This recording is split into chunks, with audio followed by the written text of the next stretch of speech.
Mapagpalang araw po muli madlang listeners. Ako po muli si Miss J.A. na muling maghahandog sa inyo ng isa na namang maganda at nakakakilig na kwento na isinulat ng ating mahusay na writer na si Yodge. Sana po'y magustuhan niyo ang kwentong ito at kapulutan ng aral. Maraming salamat! Simulan na natin ang kwentuhan. Maraming salamat po, sir. Malaking karangalan po sa amin ang pagpunta at pagbigay tulong mo sa charity namin. Hindi po namin akalain na kahit liblib na lugar na po ito binigyan mo pa rin kami ng pansin. Pasasalamat ang staff sa isang charity event, sa isang kilalang bilyonaryo at CEO ng Villanueva Holdings na si Adrian Villanueva. Salamat din po sa isang magaan at maligayang pagpapaunlak niyo sa akin. Magalang na sagot naman ng lalaki habang nakangiti. Ngunit lingid sa kaalaman ng lahat, sa likod ng ngiti ng bilyonaryo, 8 taong nabubuhay si Adrian sa lungkot. Simula nang mawala ang kanyang pinakamamahal na asawa at pangarap na bumuo ng masayang pamilya. Ngunit sa kabila ng walang kulay na mundo na meron si Adrian, ibinuhos niya na lamang ang buhay sa negosyo at pagtulong sa kapwa. Palimos po! Kahit konting bariya lang po! Pauwi na sana si Adrian, ngunit nahagip ng tingin niya ang batang marungis. Sa sobrang titig ng lalaki sa bata, nahinto ang tingin niya sa suot itong kwintas. Bumilis ang tibok ng puso ni Adrian at halos makalimutan ng huminga. Iniisip na nagkakamali lamang siya, ngunit hindi. Ang kwintas sa suot ng batang pulubi ay kwintas ng yumao niyang asawa. Ang kwintas na yon ay eksaktong kapareho ng natatanging kwintas sa personal niyang pinasadya at sinabit sa leg ng kanyang asawa noong araw ng kanilang kasal. Kaya ganoon na lamang ang gulat niya nang makita itong suot ng bata. Hello po, pwede po bang makahingi ng Teka, ano pong ginagawa niyo? Gulat na wika ng bata nang lapitan siya ni Adrian at hinawakan ng kwintas sa suot niya. Hindi maaari. Nag-iisa lang to. Saan galing to? Sino nagbigay sa'yo nito? Napulit mo ba to? Sunod-sunod na tanong ni Adrian. Po, akin po ito. Bigay sa akin to ni Mama at hindi ko po ito napulot. Mama, may ina ka. Pwede ko ba siya makita? Gusto ko lang makita mukha niya. May gusto lang akong kumpirmahin. Sino pong iiri sa akin kung wala akong ina? Siyempre po may mama ako. Maganda pa. At saka bakit gusto mo siya makita? May transaksyon ka po ba sa kanya? Transaksyon? Nagtatakang tanong ni Adrian. Opo, sa trabaho niya. Nako, kung wala rin lang naman ay alis na po ako. Sabi pa naman ni Mama, huwag ako makipag-usap sa hindi ko kakilala. Kamot ulong wika ng bata at tinalikuran siya. Ngunit imbes na umuwi si Adrian, tahimik niyan sinundan ng bata hanggang sa makauwi sa lugar nito. Kanina pa po kayo sunod na sunod, naliligaw ka po ba? Tanong ng bata nang makarating sa harap ng bahay nila. Akmang magsasalita sana si Adrian nang makarinig ang pamilyar na boses. Isang boses na ni kahit pumikit siya kilalang kilala na niya. Noel, anak, nakauwi ka na ba? Saan ka galing? Ang boses ay palapit ng palapit. Ngunit ang puso ni Adrian ay tila hindi na normal sa bilis ng kabog nito. Nang unti-unting maaninag ang pinanggalingan ng boses na yon, halos pigilin ni Adrian ang sariling paghinga, lalo pa nang magtama ang paningin nila ng babae. Elena. Bigkas ng bilyonaryo sa babaeng kamukhang kamukha ng asawa niya. Elena, nagkakamali po yata kayo. Si Mama Lira po yan. Hindi ka nagsasabi, may hinahanap ka pala. Di sana po, kanina ka pa po kayo tinutulungan. Wika ng batang si Noel. Noel, sino yan? At sino hinahanap niya? Tulala lamang si Adrian hanggang makalapit ang babae. Kabisadong kabisado na niya ang pisikal na anyo nito. Hindi siya nagkakamali. Asawa niya ang nasa harap niya ngayon. Ikaw ang hinahanap ko, Elena. Nagkatinginan ng magina, parehong kunot ang noo. Nagtataka sa inaakto ni Adrian. Nagkakamali ho kayo. Lira po yung pangalan ko. Kung gusto nyo, samahan ka na lang namin na hanapin yung Elena ang tinutukoy po ninyo. Elena? Ako to, si Adrian. Adrian. Ulit ni Lira sa pangalan ng lalaki, tila nag-iisip. Alam ko na. Isa ka ba sa mga magpapatransaksyon sa akin? Bumagsak ang balikat ni Adrian sa pagkadismaya. Hindi, halika, pasok ka muna. Pag-usapan natin yung transaksyon. Nakangiting paanyaya ng babae. Hindi na pinatapos ang sasabihin ni Adrian. Hindi na nakapagsalita pa si Adrian nang hawakan siya ni Noel papasok sa loob ng bahay nila. Halika na po, maupo ka po. Wala sa sariling naupo si Adrian sa maliit na sala nila. Ganito kasi yon. Yung bakante ko lang sa labada ay Biyernes at Sabado. Kasi kapag Lunes, naglalaba ako kay Aling Cora. Martes at Miyerkules naman kay Madam Belinda. Sa Linggo, magsisimba kami nitong anak kong si Noel. Sige. Wala sa sariling wika ni Adrian. Okay, salamat po. Huwag kayong mag-alala. Malinis po ako maglaban ng mga damit. Nga pala, inoffer ka ni Aling Cora sa akin Gustong-gusto na niyong paglalaba ko Daldal pa ni Lira. Gusto kitang makausap ng pribado. Biglang wika ni Adrian. Nagkatinginan biglang mag-ina. Ha? Noel, maligo ka muna. Baka nababahuan na sa'yo yung customer natin Mama naman Kamot ulong wika ng bata at umalis. Naiwan ang dalawa. Sandaling namayani ang katahimikan sa pagitan nila. Si Adrian ay titig na titig. Tila takot na kumurap at baka tuluyang mawala ang babae sa kanyang paningin. Hindi mo ba ako naalala? Panimula ni Adrian. Magkakilala ba tayo? Nagkita na ba tayo dati? Sorry hindi talaga kita kilala Elena, ako to. Si Adrian Villanueva. Asawa mo ko. Natawa ang babae. Teka, isa lang yung asawa ko at matagal nang patay. 8 taon na nakalipas. Nalilitong paliwanag ni Lira. Hindi ako nagkakamali, Elena. Ikaw ang asawa ko. Akala ko patay ka na. Kitang-kita ko sa mismong mata ko ang bangkay mo. Kaya hindi ko alam kung paano nandito ka. Napapikit si Lira at napahilot ng ulo niya nang maramdaman ang pananakit nito. Sa'yo na mismo nanggaling nakitang-kita mong bangkay ng asawa mo. Kaya baka kamukha niya lang po ako. Pasensya na, hindi talaga kita kilala Hindi ako si Elena at hindi rin tayo mag-asawa. Sandaling natahimik si Adrian at unti-unting napatango, tila nawala ng pag-asa. Ganun ba? Baka nga. Pasensya na, Lira. Nako, okay lang po yun. Huwag kayong mag-alala. Nakangiting wika ng babae. Nang magpaalam si Adrian na umalis, imbes na umuwi sa lugar niya sa Maynila, umiba ang plano. Kayo na munang bahala sa negosyo. Wika ni Adrian sa kausap niya sa cellphone. Bakit naman? Tanong ng pinsan ng bilyonaryo sa kabilang linya. I will take a vacation.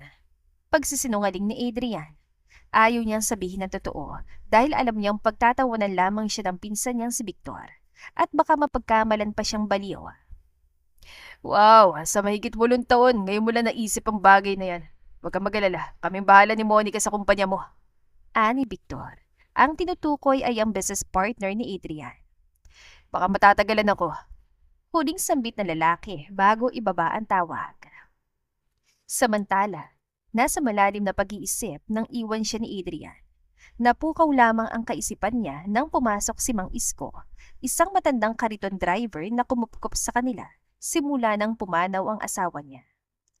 Nakwento sa akin ni Noel na may pumunta raw dito na lalaki at Elena ang tawag sa'yo. Bungad ang matanda. Yun po ba? Nagkamali lang yata siya ng hinahanap. Pero alam mo, Tay, parang pamilyar siya sa akin Pakiramdam ko parang nagkita na kami dati. Napapikit bigla si Lira nang mariinang maramdaman ang pagpitik ng ulo niya. Nako, Lira, magpahinga ka na muna. Napapadalas na yung pananakit ng ulo mo Kailangan mo ng pahinga. Sumasakit lang naman po kapag may pilit akong inaalala. Huwag mo kasing pilitin kung wala ka masyadong maalala. Hindi ko po kasi mapigilan Wala po akong alaala sa mga magulang ko tiba nakaraan ko na walang alaala ko dahil sa car accident. Yun lang yung alam ko tungkol sa akin. Lira, masakit man isipin ngunit tanggapin na lang natin na tuluyan ang nawala mga alaala mo. Ang importante ay nandito si Noel. Naalala mo siya. Alam mong anak mo siya. Alam mong pamilya mo kami. Nangilid ang luha ni Lira at sunod-sunod na napatango. Kinaumagahan, Nagulat si Lira na buksan niyang pinto. Bumungad sa harapan niya si Adrian. Bitbit ang isang maliit na plastic ng damit na ipagpapalaban niya. Ipapalabo ko sana sa'yo. Wika ng lalaki. Oo, biyernes pala ngayon. Pero bakit ang kaunti lang nito? Sigurado ka bang ito lang yung ipapalabang mo sa akin? Nagtatakang tanong ni Lira. Oo, sigurado ako. Hindi mo ba ako papapasukin? Oo, pasok ka muna. Pinaawang ni Lira ang pinto. Mabilis naman pumasok si Adrian sa loob. Oh, ikaw ba yung bagong kapitbahay namin? Yung nagrenta ng upahan ni Aling Berta? Tanong ni Mang Isko nang makita si Adrian. Ako nga po. Tay, customer ko po. Magpapalabada siya sa akin.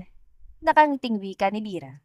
Nako Lira, kagabi lang tayo nag-usap na dapat ay magpahinga ka muna. Hindi pa hilom yung sugat mo sa kamay. Napatingin si Adrian sa kamay ni Lira. Doon niya napansin ang namumulang kamay ng babae. Tila nabuhusan ito ng mainit na tubig. Ano nangyari dyan? Itinago ni Lira ang kamay niya. Nakaraan kasi, sinubukan ni Lira na magtrabaho doon sa malaking bahay na nakapag-asawa ng Muslim. Nagluluto siya, tapos biglang nilapitan ng Muslim na lalaki. Muntik na siyang bastusin. Nakita ng Pinay, pero si Lira pa rin ang sinisisi dahil baka inaakit niya raw yung Muslim. Kaya bigla niyang binuhusan si Lira ng mainit na tubig sa kamay. Nagreklamo kami sa barangay, pero wala ring nagawa mga tao doon dahil mayaman sila. Kaya yon, hinayaan na lang namin. Napatiimbagang si Adrian sa kuwento ni Mang Isko. Bakit yung hinayaan? Makapangyarihan sila at saka masyadong agresibo talaga mga tao rito. Nga pala, alis na ako Lira. Kailangan kong punuin ng scrap yung kariton para naman makapagpahinga na rin kayo mag-ina. Si Noel, maaga pang umalis para mamalimos. Ayaw magpapigil kahit ilang beses nang napagsabihan Ay, matigas talagang ulo ng bata na yon. Problemadong wika ni Lira. Nang makalis si Mang Isko, napaiktad ang babae nang biglang hawakan ni Adrian ang kamay niya. Sa simpleng hawak lamang na yon, agad na nakaramdam si Lira ng kakaibang init at kuryente sa katawan, na ni kahit kailan ay hindi niya yon naramdaman sa yumaong asawa. Hindi pala muna ako magpapalaba. Gamutin natin yan sugat mo, Lira. Ani pa ni Adrian na nauutal. Kinuha ang maliit na plastic sa kamay ng babae. Wag na. Wala akong pambayad pampagamot dito. At saka hihilom din to. Ani Lira, sabay bawi ng kamay. Kapag hindi niya pa kasi ginawa yon, pakiramdam niya ay mapapaso siya. May ointment akong binabaon dito. Lagyan lang natin. Offer pa ni Adrian. Kinuha mula sa bulsa niya ang ointment. Hindi nagawang umangal ni Lira nang hawakan muli na lalaki ang kamay niya. Napasingap ang babae nang dahan-dahang nilalagyan ni Adrian ng ointment ang kamay niya. Marahan ang bawat dampi nito at bahagya pang inihihipa na lalaki. Bakit ka may bitbit na ointment? Nakagawian ko na. Mabilis ka kasing masugatan Ibig ko sabihin, yung asawa ko dati. Mabilis masugatan kaya bumabaw na ko nito. Wika ni Adrian. Sarahan ng haplos na lalaki. Pakiramdam niya ay parang pamilyar lahat ng iyon. Ngunit hindi niya mawari kung parte pa ba yun ng katang isip niya o desperada lang siyang makaalala. Ang payat mo na. Biglang bigkas sa lalaki. Payat naman po talaga ako dati pa. Hindi ganito yung pangangatawan mo dati. Hindi ka ganito nung inaalagaan pa kita. Piyok na boses ni Adrian. Napaawang ang labi ni Lira. Lalo na makita ang bahagyang pagbagsak ng luha ng lalaki. May problema ba? Hindi talaga akong asawa mo. Baliw ka ba? Inosenteng tanong ni Lira. Sa taranta na rin, hinawakan niya mukha ni Adrian. Marahan niyang pinunasan ang pisngi ng lalaki. Mapupungay naman ang mga mata ni Adrian na nakatingin sa babae. Alam mo, masakit naman kasi talagang mawala ng asawa. Ganon din ako kay Ramon nung nawala siya. Kahit pa dati sinasaktan niya ako kapag lasing siya, may pagkakataon din akong minsan ay namamalik mata ako dahil hawig nilang asawa ko. Sinasaktan? Tanong ni Adrian na para bang iyon lamang ang narinig niya. Oo, kapag lasing lang naman siya, okay naman siya kapag hindi lasing, pero mabilis siyang magalit kapag magtatanong ako tungkol sa nakaraan ko. Bakit ka nagtatanong sa nakaraan mo? May amnesia ako.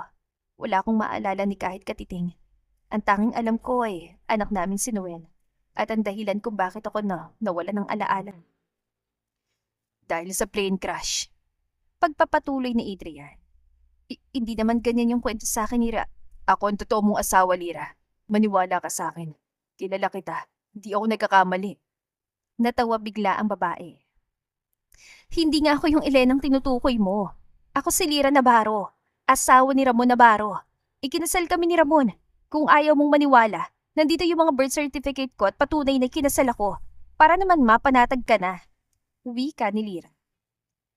Sinundan ni Adrian ang tingin ng babae na pumasok sa isang maliit na kwarto. Pagbalik, bitbit na nito ang brown envelope at iniabot yon sa kanya. Nang tanggapin ni Adrian, kaagad niya itong binuksan. Bumungad ang mga dokumento tungkol sa pagkakakilanlan ni Lira. Oh, naniniwala ka na? Anong dahilan ng aksidente mo kung ganon? Tanong ni Adrian, hindi pa rin naniniwala. Car accident? No, it's a plane crash. Putol ng lalaki sa kanya, ayaw pa ring magpatalo. Car accident nga, naibalita yan noon, hindi mo ba napanood? 2006 nung nangyari yon. 8 taon na nakalipas. Bulong ni Adrian sa sarili. 8 taon na rin na natuklasan niyang pumanaw na ang kanyang asawa. Sa araw din na yun, naalala niyang nabalita na nagkaroon ng car accident sa isang liblib na lugar. At ito rin ang lugar na yon. Yun talaga yung dahilan ng pagkawala ng alaala ko. Dahil medyo naalala ko pa yun. Minsan nga napapanaginipan ko pa kung paano nabangga yung kotse namin. Paliwanag ni Lira. Yung kintas, Lira. Alalahanin mo yung kwintas. Insot-sot ni Noel. San galing yun? Sinisigurado kong sa yung iisa lang yun. Ako yung nagbigay sa'yo nun sa araw na kasal natin. Hindi ko alam. Pagising ko, suot ko na talaga yun eh. Hindi ko lang mabitawan dahil pakiramdam ko eh. May kakaiba sa kwintas na yon. Hindi na ituloy ni Lira ang sasabihin nang mahawak siya sa ulo niya. Napadaing siya bigla sa sakit ng maramdaman ang pagpitik nito. Mabilis sabay siyang inalalayan ni Adrian. Lira, ayos ka lang ba? Nag-aalalang tanong na lalaki. Okay lang ako. Nagkakaganito lang talaga ako kapag pinipilit kong alalahanin yung nakaraan ko. Ang huling check-up kasi namin ni Ramon, kapag pinipilit ko yung utak ko, baka tuluyan ang mawalang alaala ko. Kaya ito na yata yung resulta sa pagpumilit kong makaalala. Tuluyan ang nawala yung memorya ko. Kuwento pa ni Lira. Simula noon, hindi na pinilit ni Adrian ang babae na maalala ang nakaraan niya. Ang ginawa na lamang niya, pasimple siyang nakikipaglapit sa mag-ina at tahimik na gumagawa ng plano. Narinig niyo na ba ang balita? Tanong ni Mang Isko habang sumasabay si Adrian sa kanila sa hapat. Sa isang buwan, nasanay na sila na halos tumirang lalaki sa bahay nila.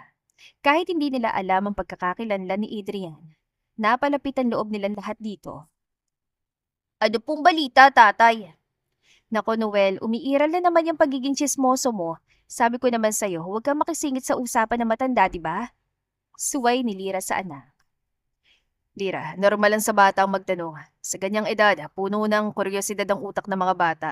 Hindi sila tsismoso o nangingialam. Hindi nila intensyong makiusyoso. Dapat kailangan din nilang maging mapagmatsyag at malaman ng mga nasa paligid. Paliwanag naman ni Adrian.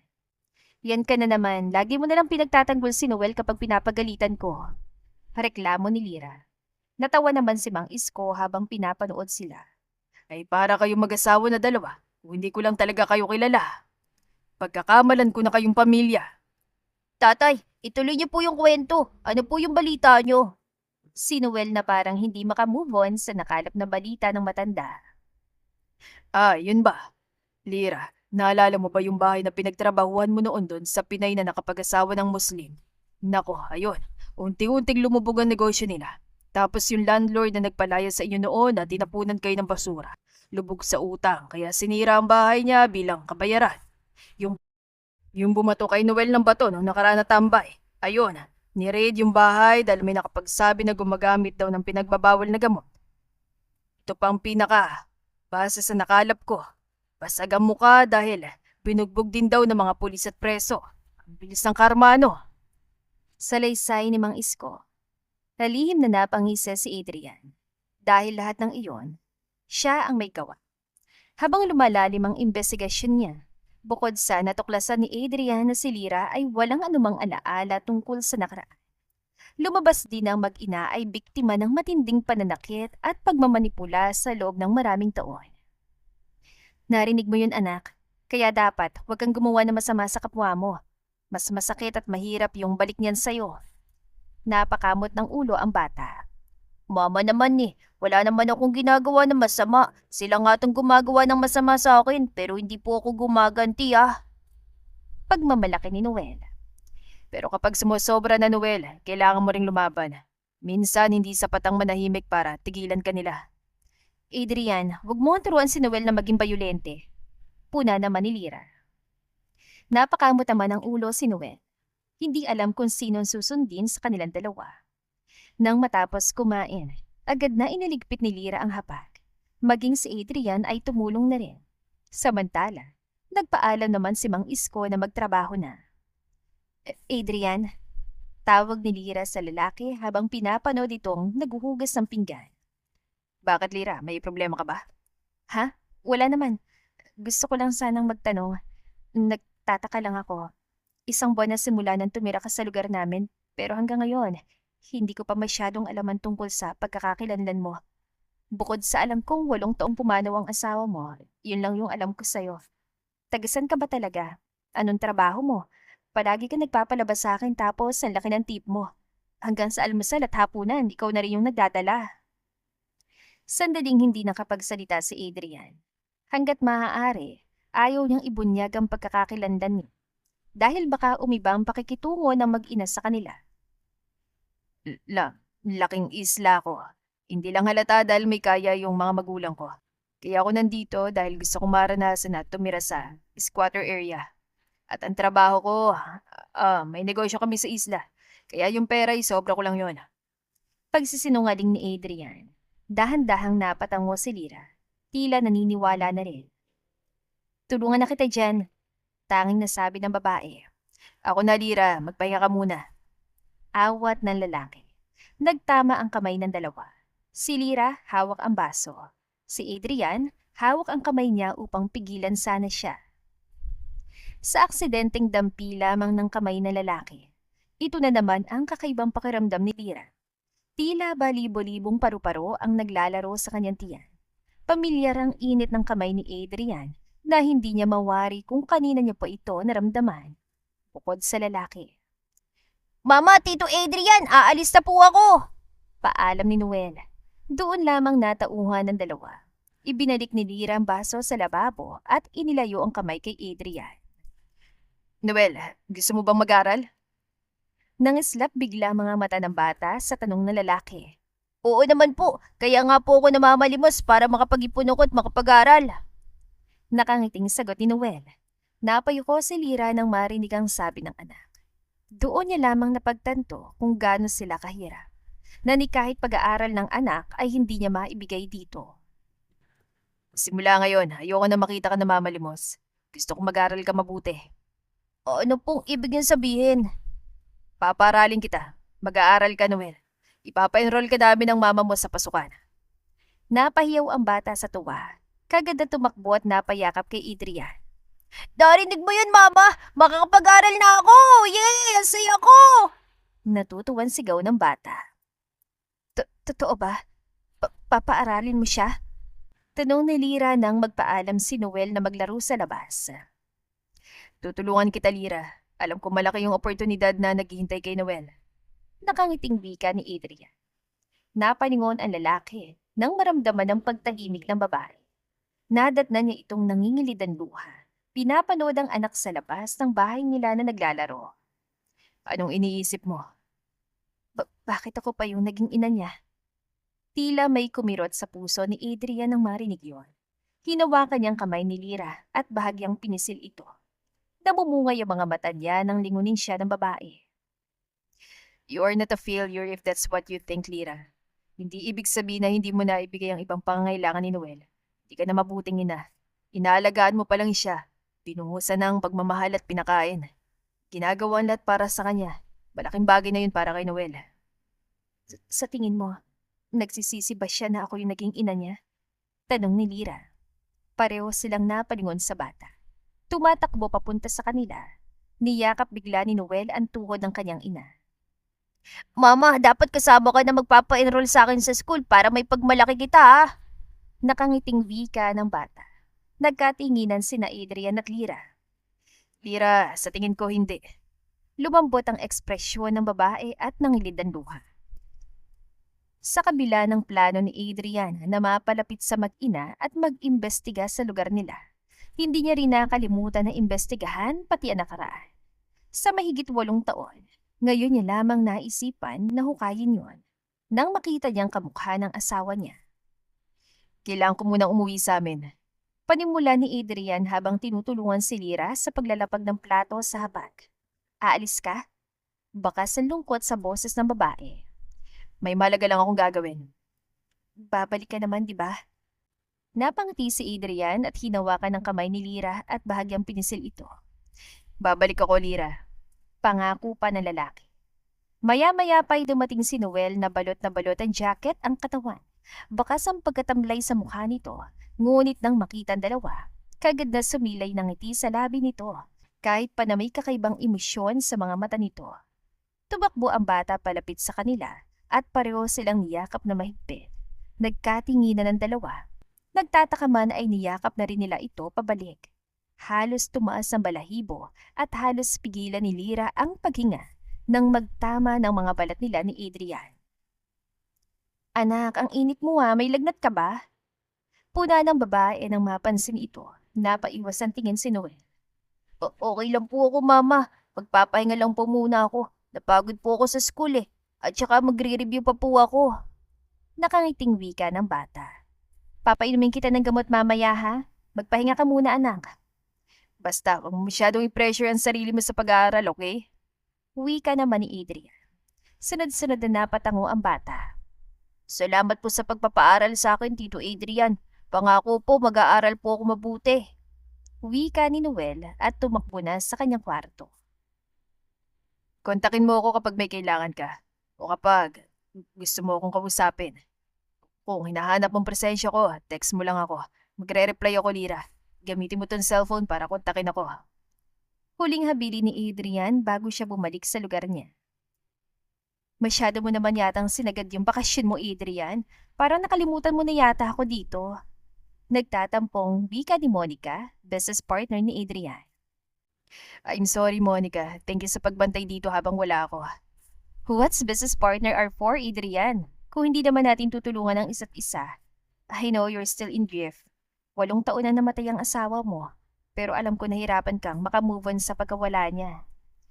She's the life of my life, Monica. Nga pala, nakita ko yung record natin sa negosyo ngayon. Masyadong mababa yata. At saka pansin ko rin, hindi kumpleto yung mga detalye ng financial records natin. Nakadirect na kasi sa akin yon. Don't worry, I'll send you the email. Tungkol naman sa pagbaba ng kita natin, inaayos ko pa yon. Ako nang bahala. May kakompetensya kasi tayo ngayon. Parang kinokopya yung produkto natin. Mas nag-enhance lang yun sa kanila at magaling yung marketing strategy nila. Paliwanag ni Monica. Paano nagkapareho yung produkto? Alam ba nila yung process? Well, hindi ko pwedeng pagdudahan yung mga empleyado natin. Alam kong loyal sila sa akin, sa kumpanya natin. I know, Adrian, pero huwag tayong panigurado o mapanatag. Under processing pa yung investigation tungkol sa issue na to. Hindi pwedeng agad-agad magpapahalata ako nag-iimbestiga. May mga ina-assign akong gumawa nun. Tumulong na rin yung pinsan mong si Victor. Natigil ang pag-uusap ng dalawa nang biglang may kumatok sa pinto. Bumungad ang taong kanina pang hinihintay ni Adrian. Thank you, Monica. Kaya hindi ako nagsising ikaw yung pinili kong business partner Di ka lang naging business partner sa akin. Nandun kayo sa tabi ko ni Victor nung namatay ang asawa ko. Tinulungan niyo ako makabangon na dalawa. Nga pala, susunod na tayo mag-usap ulit. Napangiti si Monica at nagpaalam na umalis. Nang sumarang pinto, hinarap ni Adrian ang hinar niyang private investigator. Ito na po yung mga detalye na hinihingi niyo sa akin. At sabay ang aksidente ng plane crash kung saan namatay ang asawa mo at aksidente sa lugar kung nasan yung babaeng kamukhang-kamukha ng asawa mo. Pero walang namatay sa car accident na tinutukoy niya. Ganun pala. Bakit hindi ko mahanap sa social media o kahit saan ang balita na yon? Binura na ng kung sino. Siguro dahil iniisip ng mga media na hindi naman mahalaga yon. Pero bakit kailangang burahin? Walang interes sa mga tao sa lugar na yon kaya hindi sila magkakabenepisyo doon. Napatango si Adrian sa pinupunto ng investigador. Ano pangalan mo? Napagalaman ko na hindi talaga taga roon si Roman na sinasabing asawa ni Lira. Tinransfer lamang ang babae sa ospital at nanirahan ng tahimik sa di kilalang probinsya na yon. Sa ospital siya galing bago siya sa probinsyang ospital. Hindi ko alam. Nangunat noon ni Adrian. Anong hindi mo alam? Sabi mo sa akin na gawa mo ng pinapagawa ko sa'yo. Mahirap. Parang may humaharang eh. Masyado misteryoso yung katauhan ni Lira. Maging tinutukoy niyang asawa. Natuklasan kong mahilig sa sugal na lalaki at marami siya malaking utang. Hindi siya mayaman. Isang kayod, isang tukarin. Pero nagulat ako na naubos niyang bayaran lahat ng utang niya bago niya ilipat si Lira sa tahimik na lugar. Kung saan walang masyado nakakakilala sa lugar na yon. Nakakapagtaka. Tanging wika ni Adrian. Siyang tunay, kaya nahirapan ako, Adrian. Imbestigahan mo rin ito. Iniabot ng lalaki ang brown envelope, kung saan naglalaman ng mga dokumento ni Lira. Mula sa kasal nila ni Ramon hanggang sa birth certificate ito. Hindi alam ng babae. Patago pala itong kinuha ni Adrian. Isa sa mga rason ng lalaki kung bakit siya bumalik dito. Makakaasa ka, Adrian. Bika ng investigador nang tanggapin ito. Hindi may alis sa isipan ni Adrian ang lahat ng mga natuklasan hanggang sa pagalis ng investigador. Sinong humaharang? Tanong ng bilyonaryo sa isipan. Halos 1 linggo si Adrian na abala sa pag-asikaso sa negosyo. Ngunit walang mintis ang pagtawag at pangangamusta sa babae. Halos tumalo ng puso ng bilyonaryo nang makitang pangalan ni Lira na tumatawag sa kanya sa cellphone. Nang sagutin niya ito, hagulgol ng babae ang una niyang narinig. Adrian, si Noel! Hindi na makahingang wika ni Lira sa iyak. Halos manginig si Adriana nang makarating sa ospital kung nasa ng bata. Naabutan niya si Lira na umiiyak habang nasa loob ng room ng anak. Lira! Tawag ni Adrian sa babae. Nang makalapit siya kay Lira, agad siya nitong niyakap na mahigpit at humagulgol. Walang ginagawa ang anak ko. Nag-aaral siya mabuti. Ang bata pa niya para makaranas sa ganito. Bakit nila ginawa to kay Noel, Adrian? Hindi ganito yung pagkakakilanlan ko sa paaralan. Nasaan ang tamang pagtuturo? Hikbi ni Lira. Parang punyal sa dibdib ni Adrian na marinig ang hinaing ng babae. Anong nangyari? Hindi sinasabi sa akin ni Noel, Adrian. Tinago niya sa akin lahat na ayaw niya mag-alala tayo. Kaya pala palagi siya nakasuot ng jacket kasi may mga pasasya sa katawan. Kaya pala masakit palagi yung katawan niya.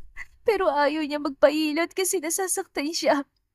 Kaya pala pinili niya mapag-isa sa kwarto dahil sabi niya kailangan niya mag-review. Yung pala ginagamot niya yung mga pasa at sugat niya. Kaya pala napapadala sa lagnat niya kasi araw-araw siya sinasaktan ng teacher niya. Nabasa ko sa notebook niya. Bukod sa binubuli siya sa eskwelahan, siya yung sinisisi ng teacher niya kasi baka siya raw yung nauna. Pinapalo siya palagi ng ruler sa likod na halos mabali ang ruler sa bawat hampas sa kanya. Yung braso niya puno ng pasa kasi walang tigil yung hampas sa kanya ng teacher niya ng libro kapag magkamali siya ng pagbasa. Halos hindi na makahinga na sumbong ni Lira. Baka wala akong kwentang ina, Adrian. Bakit hindi ko man lamang napansin na gano'n na pala yung dahilan ng pagbabago ni Noel? Akala ko dahil gusto niya lang tumutok sa pag-aaral. Nangangarap lang naman ang anak ko eh. Bakit parang walang karapatang mangarap si Noel? Ako na lang dapat yung sinaktan nila. Ako na lang dapat yung pinukpok nila ng libro sa ulo para naman makaalala na rin ako. Ako na lang sana. Bakit si Noel pa? Bakit ang anak ko pa? Ito bang resulta dahil sa palagi kong paalala sa kanya na huwag siyang gumanti? Kung sana'y tinuruan ko siya kung paano lumaban, hindi sana magiging ganito ang lahat.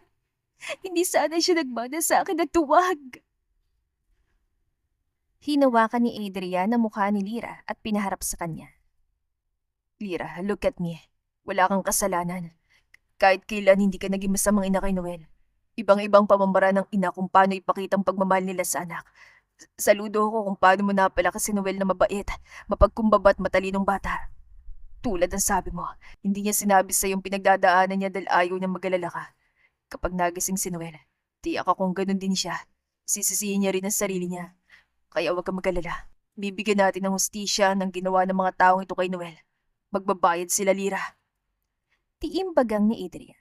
Kitang-kita ang galit at puot sa mga mata nito. Makalipas ang ilang minutong pag-aalo ni Adrian sa babae, nagpaalam si Lira na pumasok sa loob ng room ng anak. Samantala, naiwan naman ang lalaki na nag-aasikasong bill sa ospital. Nasa kalagitnaan pa lamang siya sa paglalakad nang makita sila ni Mang Isko. Basa mga damit ito, bakas ang pagkabalisa at halatang nagmamadali. Mang Isko, tawag ni Adrian sa kanya nang hindi man lamang siya napansin na matanda. Oh, Adrian, nandito ka na pala. Kumusta nga ako si Lira? Yung apo ko. Kumusta sila? Okay lang ba sila? Galing akong trabaho. May iabot sana akong pera kay Lira para tulong pinansyal at makabayad sa bill ng ospital. Sunod-sunod na wika ng matanda. Ano po nangyari sa mukha niyo? Tanong bigla ni Adrian nang mapansin ang pasa sa mukha ni Mang Isko. Ito pa. Isumugod kasi ako sa bahay ng guro ni Noel na nanakit sa kanya. Binantaan ko siya, nakakasuhan ko siya at ipinapalo up ko pa. Biglang nagalit at ito, sinaktan ako. At pinabarangay niya rin ako dahil trespassing daw ko no. Kahapon lang ako nakalabas at nagtrabaho na lang para may mapakain kina Noel at Lira. Hindi alam ni Adrian kung bakit biglang nangilid ang luha niya. Parang biglang may bumaras sa lalamunan niya nang marinig yun. Nurse, pakigamot ang sugat niya. Tawag bigla ni Adrian sa nurse. Napalingon na manggagamot kay Adrian. Mukhang nagtataka. Magbabayad ako, kaya dali niyo siya sa room para makapagpahinga na rin si Mang Isko. Nako, wag na iho, kaya ko naman. Hindi naman malalim, hindi pa ako pagod. Kailangan ako ni Naliro at ng Mang Isko. Ako na po ang bahala sa kanila. Pati na rin sa inyo. Hindi ko po kayo pababayaan. Hindi ko sila pababayaan. Natahimik ang matanda sa biglaang pagsingit ni Adrian sa sinasabi niya. Napabuntong hininga si Mang Isko bilang pagsuko sa usapan. Alam ko kung bakit ganito ka nalang tumulong sa amin. Kay Lira at Noel. Kung sakaling ikaw ang totoong asawa ni Lira at ama ni Noel, masaya ako para sa inyong magpamilya. Nakangiting wika ng matanda. Nag-iimbestiga pa ako. Pag-amin ni Adrian. Paano kung mali ka pala? Iiwan mo sila? Natahimik ang lalaki. Kasi sa totoo lang, alam niyang hindi niya kaya. Lalo pat napamahal na siya sa mag-ina. Alam mo bang si Lira hindi talaga nasali sa trahedyang pagkabangga ng sasakyan noon? Dinala siya dito ni Ramon na walang maalala at yun lang yung pinaniwala niya kay Lira. Isang araw, narinig ko siya may kausap sa cellphone. Sabi ni Ramon, siya nang bahala kay Lira basta magpadala lang sila ng pera at bayaran siya ng tama para walang gulo. Nagtataka ako kasi mukhang marami siyang pera pero hindi niya madala si Lira sa ospital. Sobrang bait na babae ni Lira. Hindi siya nagdemand kay Ramon kahit alam kong gustong-gusto niya makaalala. Tahimik siya kahit minsay sinasaktan na siya ng asawa niya. Nawalan ako ng anak Adrian. Kaya nangako ako nung namatay si Ramon sa sakit niya. Ako ang bahala sa kanila ni Noel. Hindi maalis sa isipan ni Adrian ang salaysay ni Mang Isko. Mas lalong lumaki ang pag-aasa niyang mag-ina niya nga ang dalawa. Nagmamadali ang lalaki sa pagpasok sa loob ng room ni Noel nang bumungad sa harapan niya ang guro ng bata. Ako kakasuhan mo. Kaya mo. Nasaan ang pera niyo? Kahit humingi ka pa ng tulong sa libreng abogado, hindi mo ako matatalo. Matigas naman talagang ulo niyang anak mo. Palaging binubuli kasi ng aaway. Hindi ganyan ang anak ko! Pulubi lang naman yung anak mo. Paano magkakaroon ng magandang asal? At saka, pinagtatakpan mo pa. Sinabi ko na sa iyong patawarin niyo na lang ako. Ganun naman kapag guro, di ba? Dinidisiplina lang naman na mabuti ang anak mo para hindi matulad sa iyong walang pag-asa sa buhay. At saka, kaunting pasalang naman yan. Pumuputok na agad ang butsi mo. Akala mo naman mamamatay yung bata. Sigaw pa ng guro. Nilingon ni Adrian sa maliit na katawan ni Noela na nakaratay sa ospital bed. Kaunting pasa. Nanginginig na wika ng lalaki. Habang pinapanood si Noel na puno ng pasa mga braso habang may nakakabit na dextrose o ano-ano pa sa katawan nito. Halos takbuhin ni Adrian ang distansya nila ng guro. Hindi siya nagdadalawang isip na bigyan ng malakas sa suntok ito. Hindi pa man nakatayo ang guro ni Noel. Binigyan niya muli ito ng suntok. Halos mandilim ang paningin ni Adrian nang pumaibabaw siya sa teacher at walang tigil na pinagsusuntok ito. You don't deserve to be a teacher. Sinisira mong pangalan ng mga guro. Ito, pagkatapos ito, magkakapasa ka. Kaya huwag mo rin iputok yung butsi mo kasi pasalang naman ito, di ba? Hindi ka rin mamamatay ah. Walang pakialam si Adrian na kahit mabasag niya mukha ng guro, ang kamay niya ay may bahay na ng dugo, ngunit hindi iyon ang dahilan ng pagpigil sa kanya. Adrian, tama na please! Umiiyak na wika ni Lira. Parang mahihika na siya habang hawak ng babae sa braso ng lalaki nang unti-unti itong kumalma. Dahan-dahan siyang hinila ni Lira palayo sa guro. Nang tuluyang makatayo si Adrian, kagad siya niyakap ng babae. Mabilis naman tumayo ang guro kahit nanghihina. Hindi na ito nagsalita at takot na tumakbo palabas. I'm sorry. Tinakot ba kita? Nag-aalalang tanong ni Adrian habang hinahaplos sa mukha ni Lira. Bakit mo ginawa yan? Paano kumakulong ka rin katulad ng kay Mang Isko? Di pareho kayong hahanapan ko ng piyansa. Hindi mo na dapat ginawa yun. Mang Isko is okay, Lira. Nasa kabilang room lang siya nagpapahinga. Paano? Ipinagpahinga ko siya. Putol ni Adrian sa itatanong ni Lira. Iyong bill, ako nang bahala doon. Putol muli na lalaki sa sasabihin ng babae. Natahimik si Lira at bahagyang lumayo kay Adrian. Naikagat ito ang ibabang labi at ibinaling ang tingin kay Noel. May natuklasan ako.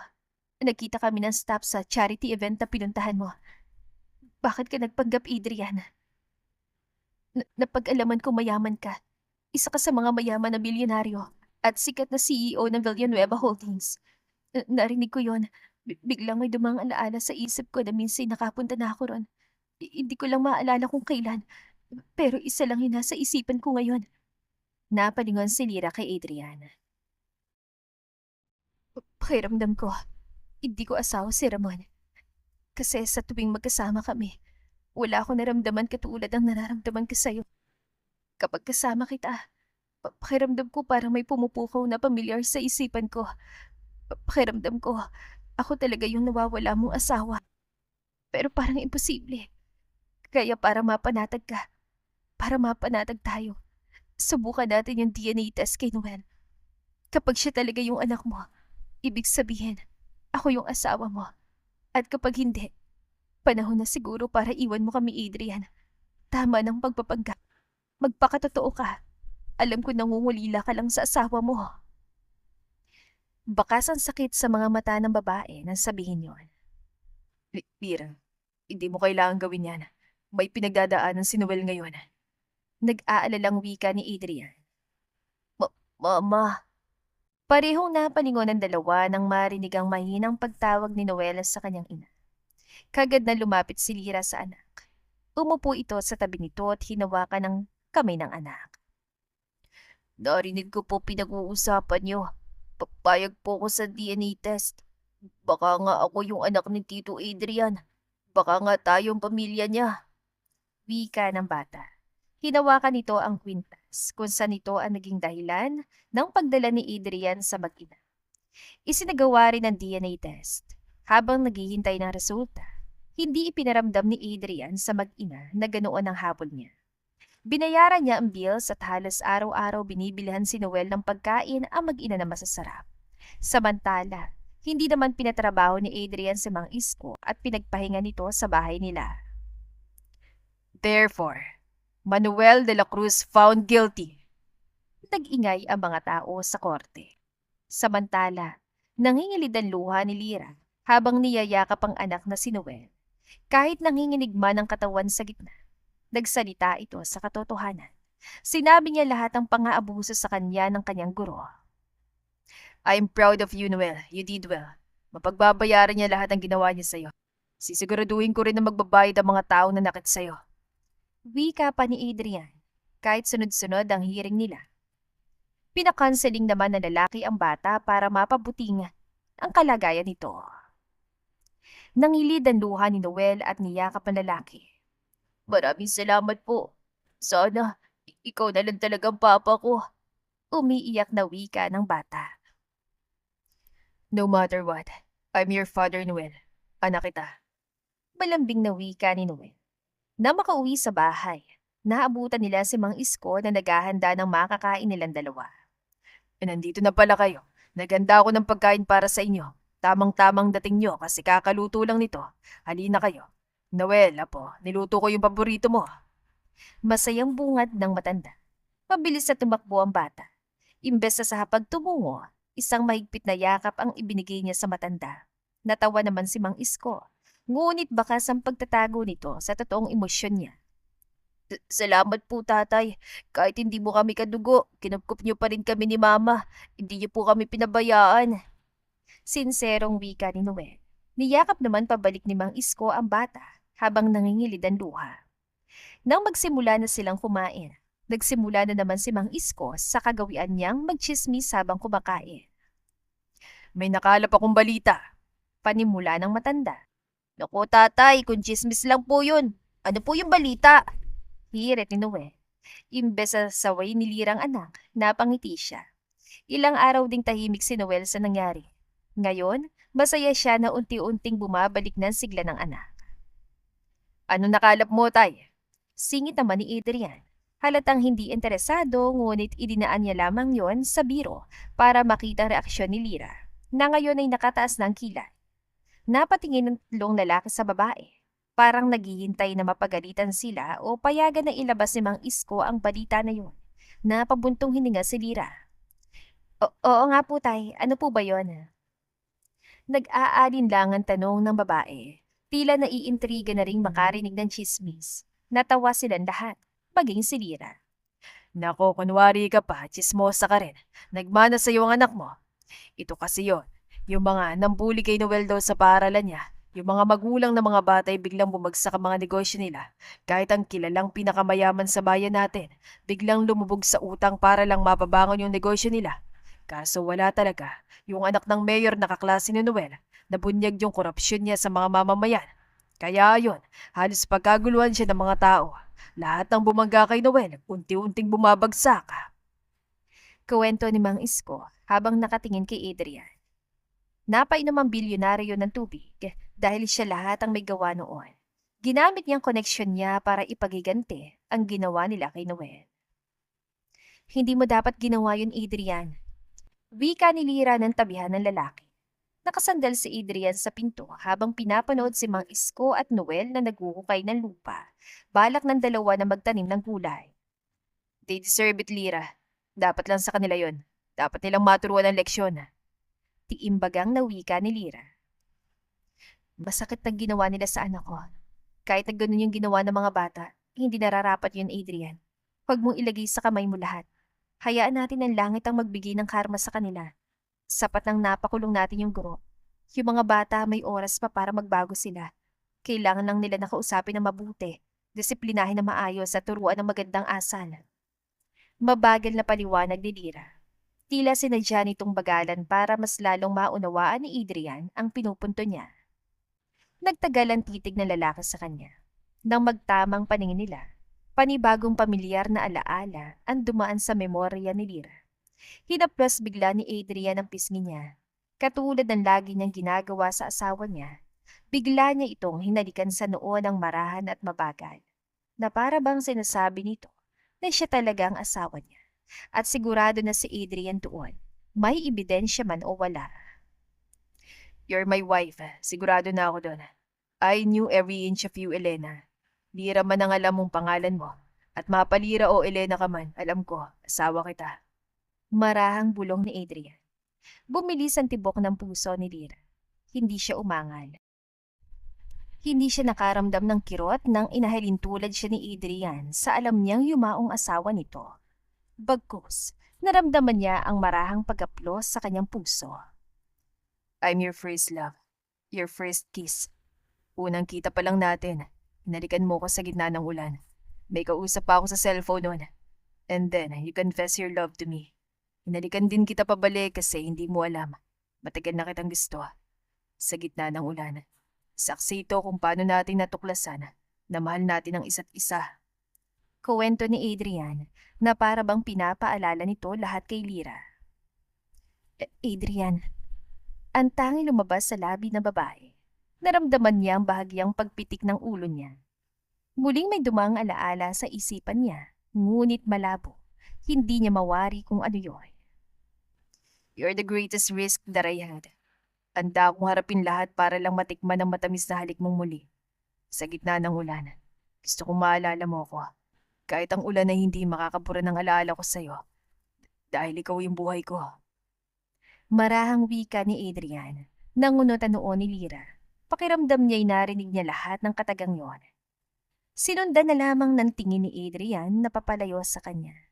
Hindi niya namalayang nagpaalam ito sa kanyang lapitan si Noel. Nang lumapit doon si Adriana, umalis naman si Mang Isko at nilapitan si Lyra. Naniniwala ka ba kay Ramon nung sinabi niyang asawa mo siya? Tanong bigla ng matanda. Hindi ko alam. Pinaniwalaan ko na lang yun kasi wala akong maalala. Pero wala akong nararamdaman ni kahit katiting. Hindi katulad ang nararamdaman ko sa kanya. Pakiramdam ko kapag kasama ko siya, parang hindi na bago yung pakiramdam na yun. Parang sanay na ako ngunit naninibago pa rin sa epekto niya sa akin. Wika ni Lyra habang nakatingin kay Adrian at sa anak niya. Naniniwala ka bang asawa mo siya? Marahang tanong ni Mang Isko. Ayokong umasa. Yun lamang ang lumabas sa labi ni Lyra. Napatingin bigla ng babae sa iniabot sa kanya ni Mang Isko na inaakala niyang simpleng papel lamang. May pumunta rito at iniabot sa akin yan. Result yan ng DNA test. Bumilis ang tibok ni Lyra sa narinig. Nanginginig ang kamay niya habang dahan-dahang tinatanggap yun. Napalingon siya muli kay Adrian na ngayon ay parang may kausap sa cellphone. Sa kabilang banda, tumawag ang investigador na hinar ni Adrian kaya nagpaalam muna siya kay Noel na sasagutin ng tawag. Kumusta na yung pinapagawa ko sa'yo? Tungkol sa mga dokumento ni Lyra, napagalaman kong peke lahat ng yon. Yung birth certificate niya, yung kasal niya, halos lahat peke. Sa ilalim ng investigasyon ko, napagalaman ko kung sino may pakananon. At hindi ka maniniwala sa akin na sa paligid mo lang palang traidor. Hinintay ni Adrian ang ibubunyag ng investigador niya. Halos sumabog ang puso niya nang tuluyang banggitin ng investigador na yon. Unti-unti siya napalingon sa banda ni Lyra. Nakahawak sa ulo niya habang nakapikit ng mariin. Tila may iniindang sakit. Nahagip ng tingin niya si Mang Isko na ngayon ay nakangisi at may kakaibang emosyon sa mga mata. Lapitan mo na. Bulong ni Mang Isko kay Lyra. Nanginginig ang paa ng babae na humakbang patungo sa direksyon ni Adrian. Kasabay ng pagpatak ng luha niya ay ang biglaang pagbagsak ng ulan. Nabitawan niya ang hawak-hawak na resulta ng DNA test. Mabilis siyang tumakbo kay Adrian.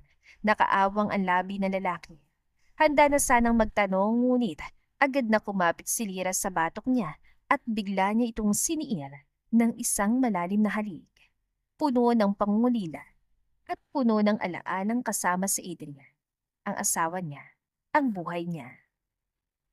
Hindi alam ni Lyra o mas kilalang Elena kung saan galing ang dumadaloy na tubig sa pisngi niya. Ulan pa ba yun o patak ng luha niya? Sa kabila noon, hinalikan pa rin ni Adrian pabalik ang asawa. You're the greatest risk that I had. Handa akong harapin lahat para lang matikman ang matamis na halik mong muli. Sa gitna ng ulan, gusto ko maalala mo ko. Kahit ang ulan na hindi makakabura ng alaala ko sa'yo. Dahil ikaw ang buhay ko. Ulit ni Elena sa sinabi ni Adrian kanina. Nangilid ang luha ng lalaki. Dahil doon sa sinabi ng lalaki, doon unti-unting napukaw ang alaala ni Elena, lalo pa nung makita ang resulta ng DNA test. Iyan yung vow ko sa'yo nung kinasal tayo. Adrian, nakakaalala na ako ng konti at kasama kita sa mga alaala na yon. Papa po kita. Positive po ang result. Natutuwan sigaw ni Noel. Hawak-hawak ang dokumentong naputol niya. Nadako ang tingin ng lalaki sa kwintas sa suot-suot ng anak. Sinong mag-aakala na dahil sa kwintas, ito pang naging susi upang magkita silang magpamilya. Mas lalong napayak si Adrian nang mapagtanto ang bagay na yon. Tumakbo si Noel sa mga magulang. Hindi iniinda ang malakas sa bagsak ng ulan. Hindi ko na kayo pababayaan. Hindi ko hayaang may mananakit sa inyo. Hindi ako papayag na malayo ulit kayo sa akin. Sumpa pa ni Adrian sa gitna ng ulan. Hindi inaasahan ni na Elena at Adrian. Ulan ang saksi kung paano napukaw ang damdamin nila noon sa isa't isa. Ulan din ang isa sa mga saksi kung paano napukaw ang alaala at dating pagmamahal ng dalawa sa isa't isa. Hindi man buo ang alaala ni Elena, ngunit alam niya malaking bahagi ng alaala niya ay kasama si Adrian. Sina Monica at Victor, bakas ang takot sa mga mata ni Lyra. Nandilim ang paningin ni Adrian sa narinig. Magbabayad sila sa ginawa nila sa inyo. Hindi ko sila mapapatawad. Puno ng galit na wika ni Adrian sa dalawang taong nagkaisa sa kanyang mga mahal sa buhay. Isa rin yon sa nabanggit ng kanyang hinar na investigador. Samantala, nakangisi lamang si Mang Isko habang pinapanood sila, ngunit hindi napigilan na mangilid ang luha. Dahil walang makakapantay sa tuwang nararamdaman niya na makitang tinuturing niyang anak at apo ay nahanap ng pagmamahal na nararapat para sa kanila. Kaya sinasabi mong dumadaan sa panaginip mo yun na aksidente na sasakyan dahil yun sa memorya mo ng bata ka pa. Na-aksidente kayo ng mga magulang mo ng bata ka pa. At yun lamang yung natira sa alaala mo na inaakala mong yun din yung naging dahilan ng pagkawala ng alaala mo. Pero congratulations, Mrs. Elena.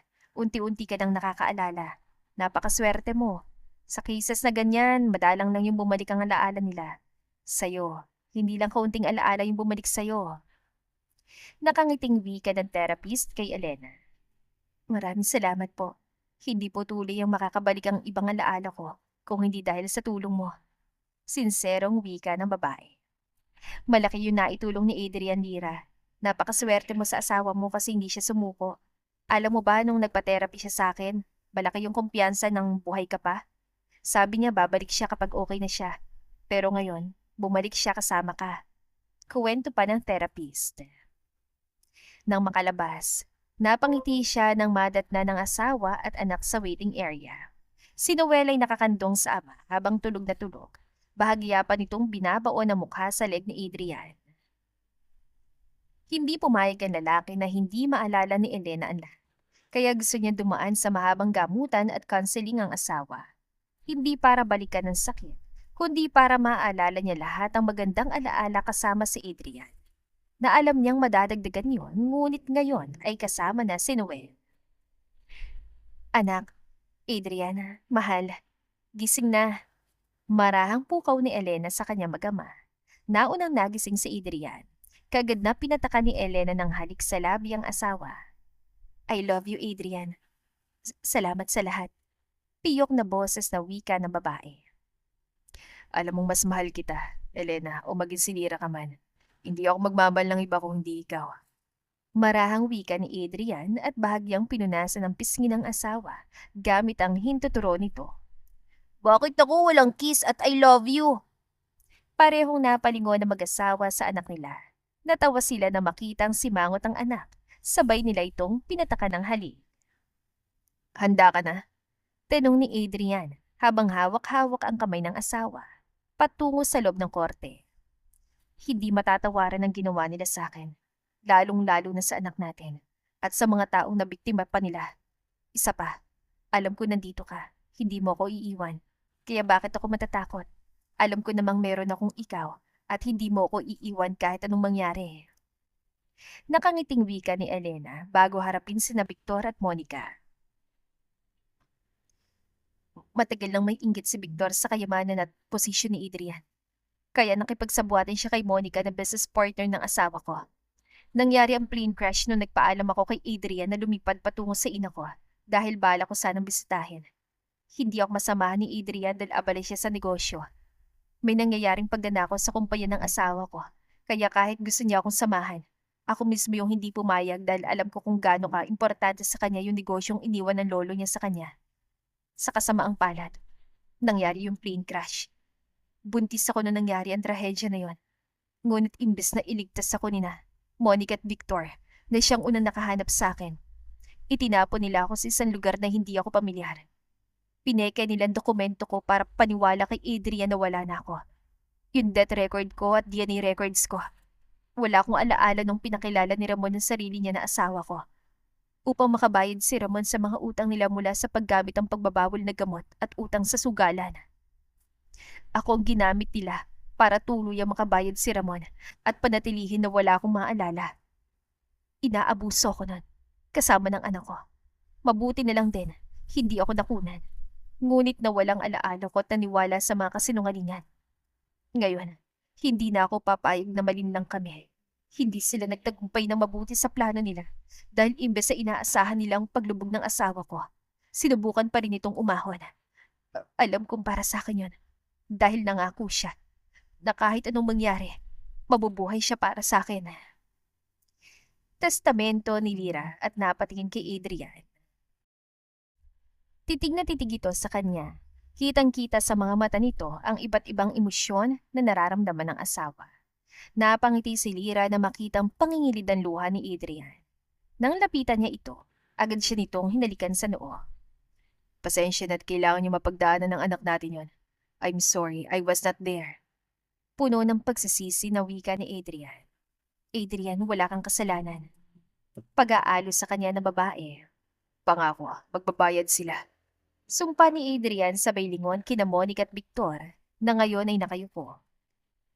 There, Monica Pangilinan and Victor Villanoche are found guilty for kidnapping, attempted murder, falsification of public documents, at iba pang mabibigat na krimen. Umingay ang korte.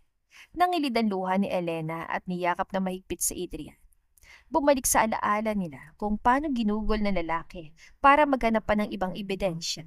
Doon din natuklasan ni Adrian na silang dalawa ang dahilan ng paghihinala na nagkakaroon ng pagnanakaw sa kanyang kumpanya. Yung kalaban nila na kumpanya na kaparehas ang produkto niya ay sila ring dalawa sa salarin. Salamat po sa pag-aalaga sa asawa at anak ko. Wika ni Adrian ang harapin si Mang Isko. Kukunin mo na sila sa akin. Piyok ang boses na wika ng matanda habang pinapanood ang mag-ina na nakangiting nag-iimpake. Kukunin na sila ni Adrian. Titira na mga ito sa bahay nila. Papaaralin muli ng lalaki ang anak. Gusto nilang sumama. Tanging nasabi ni Adrian. Alagaan mo sila. Si Lyra o Elena man yan. Gusto ko buhay reyna siya. Mabuti nga rin na sa'yo siya. Kasi hindi niya na kailangang magkuskus ang damit sa umaga at gabi. Si Noel, hindi na rin mamamalimos at mas lalong matututukan. Ako kasi, hindi ko kaya yon kasi kailangan ko pang magbiyahe ng kariton. Pakisabi mahal na mahal ko sila. Ayokong marap sa kanila at magpaalam na umiiyak. Wika ng matanda na ngayon ay umiiyak na. Tinalikuran niya bigla si Adrian. Tatay, saan po kayo pupunta? Sigaw ni Noel na makitang paglayo ni Mang Isko. Tay, halika na po, alis na po tayo. Inimpake na namin yung mga gamit mo. Napatigil biglang matanda sa paglalakad at napalingon sa kanila. Hindi ka po namin iiwan dito, Mang Isko. Isasama ka namin. Ngayon, kami naman na mag-aalaga sa inyo. Nakangiting wika ni Adrian. Tatay, sumama po kayo sa amin. Hindi kami alis dito kapag hindi ka sasama. Tumakbo si Noel patungo sa matanda at hinawakan ng kamay nito. Tay, bumalik man yung alaala ko. Hindi ko nakakalimutan yung kabutihan mo sa amin. Kaya mamili ka. Sasama ka o pareho tayong maiiwan sa bayolenteng lugar na ito. Wika ni Elena. Nang makalapit sa matanda, ay hinawakan din ito ang isang kamay niya. Akala ko iiwan niyo na ako eh. Siyempre, sasama ako sa inyo. Mapilit kayo eh. Biro ng matanda at muli na namang nanubig ang mga mata. Habang naglalakad palabas ng bahay, nagkatinginan sina Elena at Adrian. Salamat, mahal. Marahang wika ng babae sa asawa. No, Elena. Ako dapat yung magpasalamat sa'yo. Salamat dahil hindi mo ako tuluyan nilimot. Salamat sa pagmamahal. Salamat sa pagpapalaki sa anak natin kahit wala ako. Babawi ako, mahal. Ngayon, hayaan niyo ako namang mag-alaga sa inyo. Sa inyo ni Tatay Isko. Nakangiting wika ni Adrian. Natigil sa paglalakad si Elena nang biglang lumuhod ng lalaki sa harap niya. Kinuha nitong pulang maliit na kahon mula sa bulsa. Maging si Mang Isko at Noel ay napatigil na rin sa paglalakad. Bago tayo tuluyang umalis sa lugar na ito, gusto ko itang yayaing ikasal tayo muli, Elena. Hindi ako magsasawang yayaing kang ikasal sa akin. Elena, pakasalan mo ko ulit. Nangilid ang luha ni Elena, ngunit hindi siya nagdalawang isip na napatango. Adrian, kahit araw-araw mo ko yayaing magpakasal sa'yo, oo at oo lang isasagot ko sa'yo at wala nang iba. Napatayo si Adrian, nangingilid ang mga luha. Napasingap si Elena sa gulat nang hindi niya inaasahan ang nasa loob noon. Isang kwintas na katulad na ibinigay noon ni Adrian sa kanya na ipinamana naman ng babae sa anak. Nagpagawa uli ako nito.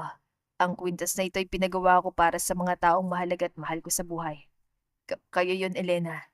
Kayo ang buhay ko. Kayo ang mahalagang nangyari sa buhay ko. Kayo ni Noel. Naigat ni Elena ang ibabang labi niya. Kasabay ng pagpatak ng luha ng babae ay siyang pagbuhos ng ulan. Pareho silang napaangat ang tingin sa kalangitan. Imbes na tumakbo at sumilong, hinayaan nilang sariling mabasa sa ulan. Dahan-dahang pinasuot ni Adrian ang kwintas sa leg ni Elena. Napasingap ang babae nang maramdaman ng malamig na bagay sa kanyang daliri. Hindi niya inaasahang isang singsing iyon, kapareho ng disenyo sa kwintas niya. Nangilid ang luha ni Elena at niyakap ng mahigpit si Adrian. Mahal na mahal mo talaga ako, no? Piyok na boses ng babae. Sobra. Bulong ni Adrian at hinalikan siya sa noo. Pasali ako! Sigaw ni Noel at tumakbo sa magulang. Kagad niyang niyakap ang dalawa. Natatawa namang napayakap pabalik sa kanya mga magulang niya. Maya-maya pa'y napalingon sila kay Mang Isko na nakangiting pinapanood sila. Tay, sumali ka na. Minsan lang to. Tatawag lang ako ng doktor kapag magkakasakit tayong pareho. Wika ni Adrian. Natatawa naman tumakbo ang matanda sa kanila at sumali sa yakapan. Saksi ang ulan sa masayang alaala na yon. Hindi akalain ni Adrian na dahil sa kwintas sa suot ni Noel, iyon ang dahilan upang mahanap niyang asawa at bumuo siya ng mas lalong masaya na pamilya. Muli silang nagsama sa ilalim ng isang tahanang puno ng pagmamahal. Patunay na kahit gaano kalalim ang pagtataksil, hindi kailanman matatalo ang tunay na pag-ibig, hustisya, at pag-asa. At dito na po nagtatapos ang ating kwentong pag-ibig. Maraming salamat po sa pakikinig. To God be the highest glory. Hanggang sa muli. Paalam!